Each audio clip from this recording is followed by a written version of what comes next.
And I just wanted to know what have you done in your previous startups to overcome the imposter syndrome? And got any tips for me? I do, mate.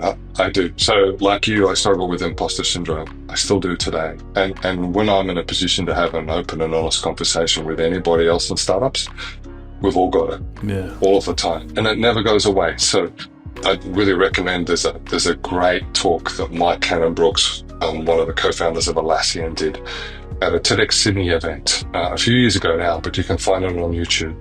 And he has a talk about his own struggle with imposter syndrome.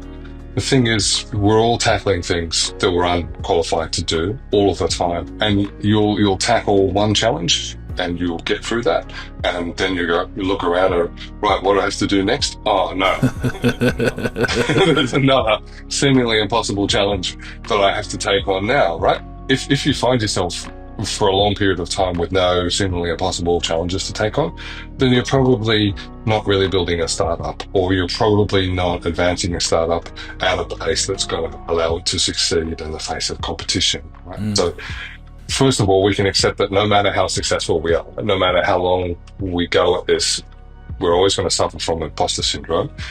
Then we go, okay, well, how do I deal with it? And the way that Mike has chosen to deal with it, and the way that I've chosen to deal with it as well, is to learn gradually to get more and more comfortable about it and open about how difficult I find some of this, you know? So like you, I spend some of my time sharing the highlights of my journey in startups on social media channels and blog and email newsletters and sometimes on my podcast.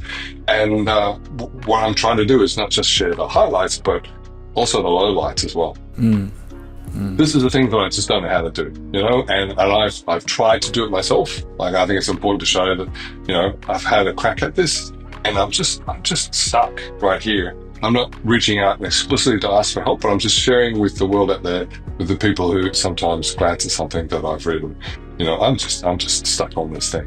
When we put a problem out there in the world, somebody who might have a solution for that might step in and give us some advice or give us a connection and help us through that.